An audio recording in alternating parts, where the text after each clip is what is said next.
భోగి మంటలనగా ఇంటి ముందు పాత వస్తువులు వేసి భోగి మంటలు కాలుస్తారు. ఆ భోగి మంటలను మన పాత జ్ఞాపకాలను తొలగించి, కొత్తగా ఆశలు పుట్టించడానికి, కోరుకునే వస్తువులన్నీ దొరికే విధంగా అనుగ్రహించడానికి ఈ పండుగను జరుపుతారు.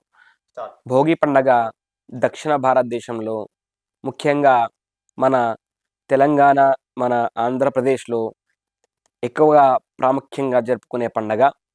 ఇది భోగి అనే పదం సంస్కృతంలో భోగం అనగా ఆనందం.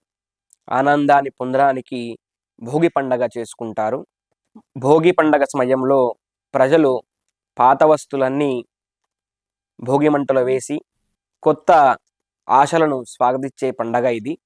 ఈ భోగి మంటలో పాత జ్ఞాపకాలను తొలగించి కొత్త ఆశలను పొందడానికి ఈ యొక్క భోగి పండుగలు నిర్వహిస్తారు.